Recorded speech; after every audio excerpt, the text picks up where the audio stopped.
नमस्कार, जय हिंद। मैं अंकित मिश्र एक बार फिर से हार्दिक स्वागत करता हूं आपके अपने चैनल एग्जाम तक पर। दोस्तों, दिल्ली पुलिस कांस्टेबल से संबंधित एक बहुत ही महत्वपूर्ण वीडियो लेकर एक बार फिर से आप सबके समक्ष उपस्थित हूं। दोस्तों, आज की वीडियो में हम देखने वाले हैं साइंस के बहुत ही महत्वपूर्ण प्रश्न जो प्रीवियस ईयर में बार बार पूछे गए हैं। दोस्तों, ये होने वाला है हमारा आज का तीसरा वीडियो। अगर इससे पहले के 2 वीडियो आपने नहीं देखे हैं तो इसी वीडियो के डिस्क्रिप्शन बॉक्स में आपको लिंक मिल जाएगी, जाकर अवश्य ही देख लीजिएगा। दोस्तों, दिल्ली पुलिस के अलावा एसएससी के ऑल एग्जाम और यूपीएसआई वाले भी इस क्लास को देख सकते हैं, क्योंकि जो साइंस के क्वेश्चन होते हैं वो सभी परीक्षा में लगभग सेम कैटेगरी के होते हैं। तो चलिए दोस्तों, समय बर्बाद ना करते हुए सीधे सीधे वीडियो की शुरुआत करते हैं। तो यहाँ पर दोस्तों आज का हमारा पहला क्वेश्चन है कि प्रतिबल का मात्रक है। दोस्तों, प्रतिबल का मात्रक क्या होता है? सही उत्तर है आपका कि न्यूटन प्रति मीटर स्क्वायर। दोस्तों, बात करते हैं मात्रक की, तो मात्रक की भौतिक विज्ञान में बहुत ही अहमियत है और मात्रक से प्रति आपकी कोई भी एग्जाम हो उसमें 1 या 2 क्वेश्चन आपको मिल ही जाते हैं, तो सारे मात्रक आपको याद होने चाहिए। दोस्तों, बात करते हैं मात्रक की, तो भौतिक विज्ञान में आपके 7 प्रकार के मूल मात्रक पाए जाते हैं। कितने? 7 मूल मात्रक पाए जाते हैं। जैसे बात करते हैं लंबाई की, तो लंबाई का होता है आपके मीटर। उसी प्रकार से दोस्तों बात करते हैं मास की, द्रव्यमान की, तो द्रव्यमान का होता है आपका किलोग्राम। उसी प्रकार से बात करते हैं समय की, टाइम की, तो टाइम का होता है आपका सेकंड। उसी प्रकार से बात करते हैं आपके ताप की, मतलब टेम्परेचर की, तो टेम्परेचर का होता है दोस्तों आपका केल्विन। क्या होता है आपका? केल्विन होता है। उसी प्रकार से बात करते हैं विद्युत धारा की, तो होता है आपका एम्पियर। ज्योति तीव्रता का कैंडेला और पदार्थ का परिमाण का हो जाता है दोस्तों आपका मोल। ये 7 प्रकार की मूल राशियां पाई जाती हैं। बात करते हैं न्यूटन की, तो न्यूटन आपकी बल का मात्रक होता है, प्रतिबल का मात्रक होता है न्यूटन प्रति मीटर स्क्वायर। नेक्स्ट क्वेश्चन की तरफ चलेंगे कि स्नेल का नियम किससे संबंधित है?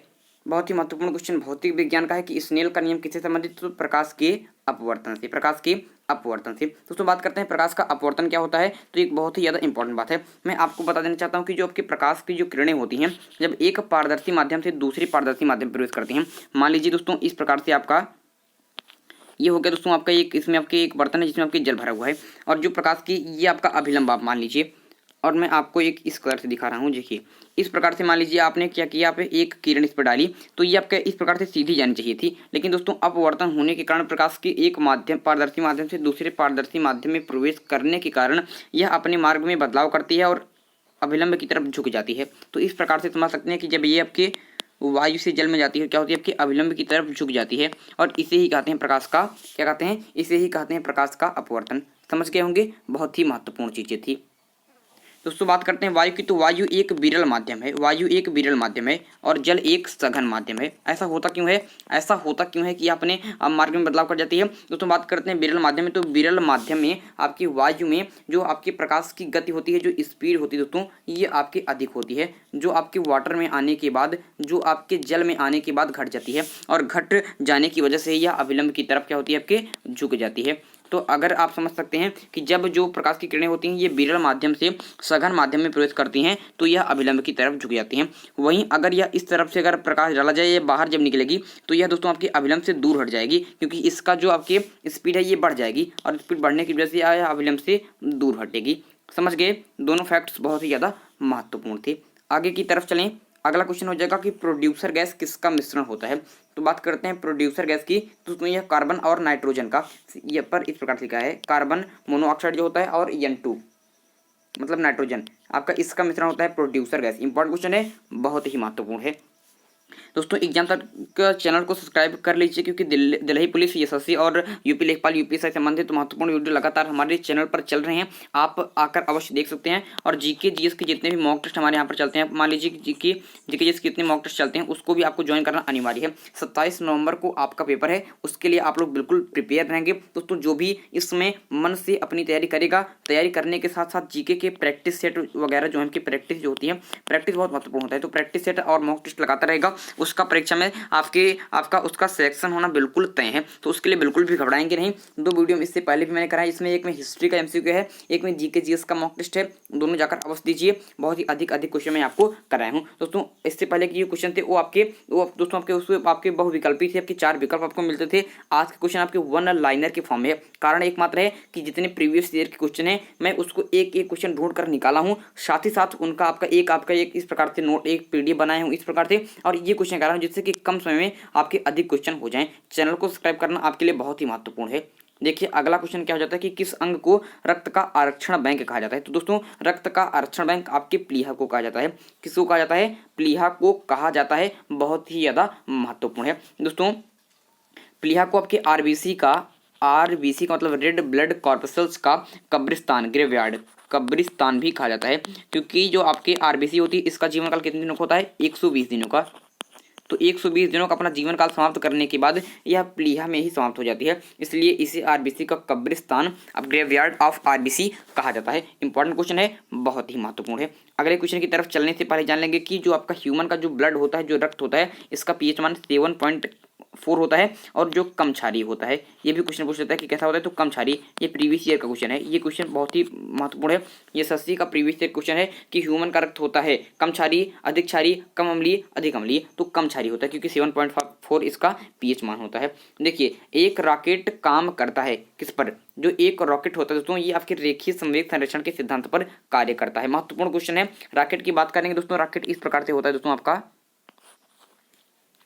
दोस्तों यह आपके नीचे की तरफ जितना आपके यहाँ क्या करता है, आपके यहाँ पर दोस्तों हवा निकालता है, उतनी ही तेजी के साथ यह ऊपर की तरफ उड़ता है। तो यह क्रिया और प्रतिक्रिया के सिद्धांत पर कार्य करता है, जो न्यूटन का तीसरा नियम था। और न्यूटन का तीसरा नियम रेखीय संवेग संरक्षण के सिद्धांत पर कार्य करता है। उस हिसाब से कह सकते हैं कि रॉकेट जो है ये रेखीय संवेग संरक्षण के सिद्धांत पर कार्य करता है। इंपॉर्टेंट क्वेश्चन है, बहुत ही महत्वपूर्ण है दोस्तों। ये भी क्वेश्चन पूछ सकता था कि रॉकेट किसके सिद्धांत पर कार्य करता है, तो न्यूटन के तृतीय गति के नियम पर। देखिए प्रत्यावर्ती धारा को दिष्ट धारा में बदलती है। जो प्रत्यावर्ती धारा है इसको दिष्ट धारा में बदलने का कार्य कौन करते हैं? तो आपके दोस्तों क्या करता है कि रेक्टिफायर, दिष्टकारी, या फिर कह सकते हैं इसको इंग्लिश में रेक्टिफायर। प्रत्यावर्ती धारा और दिष्ट धारा आप समझ रहे होंगे दोस्तों। आपके प्रत्यावर्ती जो धारा होती है दोस्तों, जो प्रत्यावर्ती धारा होती है वो दोस्तों होती है आपके जो आपके मनुष्य के जो घरों में, आपके हमारे जो घरों में यहाँ पर बहती है, वो होती है आपकी प्रत्यावर्ती धारा। उसको दिष्ट धारा में, दिष्ट धारा का मतलब को बैटरियों में जो संचित की जाती है, बैटरियों में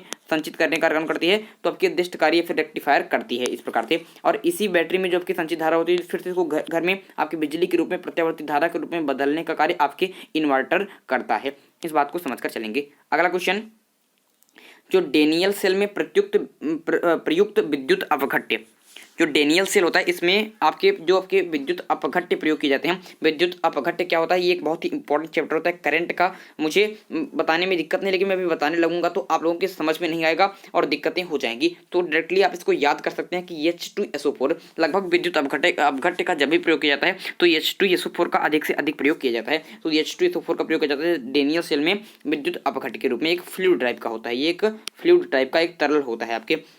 विद्युत अपघटन में किसका प्रयोग होता है? विद्युत अपघटन में किसका प्रयोग होता है? फैराडे के नियम, किसका? फैराडे के नियम का प्रयोग होता है विद्युत के अपघटन में। बहुत ही महत्वपूर्ण क्वेश्चन है, सारे क्वेश्चन आपके प्रीवियस ईयर के क्वेश्चन हैं।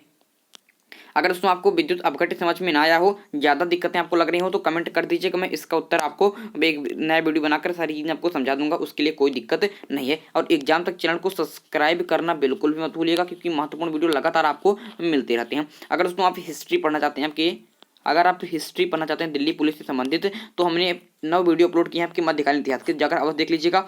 बहुत ही दोस्तों इंपॉर्टेंट क्वेश्चन है। और सबसे अच्छी बात को मात्र 10 मिनट का वीडियो है। अगर आप मौका पाकर एक दिन भी निकाल दिए, एक डे भी निकाल दिए, तो आपका पूरा कंप्लीट हो जाएगा, क्योंकि 10 मिनट का वीडियो है ना। वीडियो मतलब 90 मिनट मतलब आपका डेढ़ घंटा मतलब आपके बहुत समझ लीजिए लिख कर आप पढ़ेंगे उसको रोक कर। हमने तो PDF में पढ़ा है तो 2 घंटे आपको लग जाएंगे, और 2 घंटे में आपके बहुत सारे महत्वपूर्ण चीजें आपकी कवर हो जाएंगी। तो जाकर अवश्य देख लीजिएगा।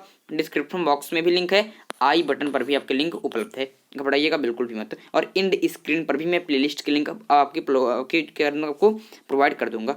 देखिए अगला क्वेश्चन है कि फ्लास्क का विद्युत चुंबकीय इकाई होता है। जो फ्लास्क होता है इसका विद्युत चुंबकीय इकाई होता है कि आपके वेबर। क्या होता है? आपका वेबर होता है। इंपॉर्टेंट क्वेश्चन है, फ्लास्क का आप समझ गए होंगे। तो इसका विद्युत चुंबकीय इकाई क्या होती है?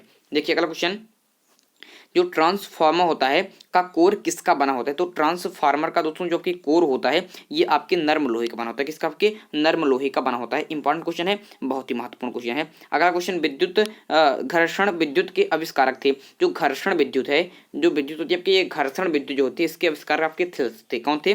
थेल्स थे। इंपॉर्टेंट क्वेश्चन है, बहुत ही महत्वपूर्ण है। अगला क्वेश्चन दोस्तों आपका हो जाता है कि जो ध्वनि होती है ये कौन सी तरंग होती है? ये बहुत ही महत्वपूर्ण क्वेश्चन है, और ये क्वेश्चन आप स्टार मार्क कर लेंगे जो ध्वनि होती है तो एक प्रकार की अनुदैर्ध्य तरंग होती हैं। तरंग की दो प्रकार की होती हैं, एक होती है अनुप्रस्थ तरंग, एक होती है अनुदैर्ध्य तरंग। तो ध्वनि एक अनुदैर्ध्य तरंग है। अगर यही पूछता कि लाइट जो प्रकाश है वो किस प्रकार की तरंग है, तो वह आपकी अनुप्रस्थ तरंग होती है।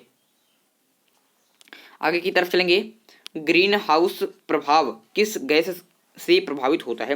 बात करते हैं ग्रीन हाउस जो प्रभाव होता है किस गैस से प्रभावित होता है, तो कार्बन डाइऑक्साइड। वैसे बहुत सारी गैसें हैं, मेथेन भी उसमें आता है, कार्बन डाइऑक्साइड भी उसमें आता है, आपके नाइट्रोजन N2O भी गैस उसमें सामने आता है, और आपकी जलवाष्प भी आपकी ग्रीन हाउस गैस के लिए आपके प्रभावित होने के कारक हैं, लेकिन कार्बन डाइऑक्साइड सबसे ज्यादा। क्योटो प्रोटोकॉल आपके इसीलिए बुलाया गया था आपके जापान में 1997 ईस्वी में कि कार्बन डाइऑक्साइड की जो मात्रा है इसको वैश्विक स्तर पर किस प्रकार से घटाया जाए, क्योंकि कार्बन डाइऑक्साइड की वजह से ग्रीन हाउस गैस प्रभावित होता है, और ग्रीन हाउस गैस जब भी प्रभावित होगा तो आपके वैश्विक स्तर पर आपके टेम्परेचर जो होगा, आपके टेम्परेचर होगा इसमें वृद्धि होगी, और टेम्परेचर के वृद्धि होने की वजह से संसार में जितने भी दोस्तों आपके जहाँ पर आपके बर्फ जमी हुई, जैसे अंटार्कटिका और अटलांटिका की बात कर लें, तो वहाँ से बर्फ पिघलेंगी, और जब आपकी बर्फें पिघलेंगी तो आपके समुद्र का आपके जो तल होगा ये बढ़ेगा, और जब समुद्र का तल बढ़ेगा तो दोस्तों आपके बाढ़ आने की संभावनाएं हो सकती हैं, और आपके मुंबई जैसे जो आपके द्वीप हैं जो सालसेट द्वीप पर बसा हुआ है वो उनके डूबने के खतरे बढ़ जाएंगे। इसीलिए कार्बन डाइऑक्साइड की मात्रा को घटाना हमारे सब के लिए इंपॉर्टेंट है, चाहे जो भी हो। तो यहाँ पर दोस्तों देखने का कार्य करेंगे, बहुत सारे क्वेश्चन हमने आज से कंप्लीट कर लिए हैं। साइंस के अभी और भी क्वेश्चन हमारे पास हैं, लेकिन मैं ये वीडियो यहीं पर समाप्त करता हूँ, क्योंकि 15 मिनट का लगभग सेशन रहे, आप लोगों को भी पढ़ने में मजा आए, हमको पढ़ाने में भी मजा आए। मैं आपकी बड़ा बड़ा वीडियो डालना हमारा कोई उद्देश्य नहीं है, आपको छोटा छोटा वीडियो 10 मिनट 15 मिनट को आपको साइंस के क्वेश्चन पढ़ाए जाएँ, आप उसको नोट करके याद करें, आप भी खुश रहें, हम भी खुश रहें। और वीडियो में क्या दिक्कत है, वीडियो में फिर बना दूंगा, उसके लिए घबराने की आवश्यकता बिल्कुल भी नहीं है। तो एग्जाम तक चैनल को सब्सक्राइब अवश्य कर लीजिएगा। अगर आप दोस्तों हमसे जुड़ना चाहते हैं तो फेसबुक तो हटाइए, आप अगर आप ट्विटर यूज कर रहे हो, ट्विटर तो आपको इसी वीडियो के डिस्क्रिप्शन बॉक्स में लिंक है, ट्विटर पर जाकर हमें फॉलो कीजिए और जुड़ जाइए हमारे साथ। इस वीडियो को पूरा अंत तक देखने के लिए बहुत अधिक धन्यवाद। अगर साइंस के और अधिक क्वेश्चन देखना चाहते हैं तो एक प्लेलिस्ट बनी हुई है, 10 वीडियो हमने अपलोड किए। कितने? 10 वीडियो अपलोड किए हैं। एक वीडियो में 25 क्वेश्चन, सभी वीडियो में, ये नहीं है कि 21, 24, 25 क्वेश्चन हमने सभी में कंप्लीट किए हैं। कुल 250 क्वेश्चन अभी तक कंप्लीट हुए हैं। अगर देखना चाहते हैं तो डिस्क्रिप्शन बॉक्स में लिंक है, आई बटन पर लिंक है, जाकर सर्च कीजिए, देखिए आपकी पूरी प्लेलिस्ट। बहुत ही महत्वपूर्ण क्वेश्चन है, और साइंस के एक एक से क्वेश्चन कराए गए इसी प्रकार से वन लाइनर के फॉर्म में।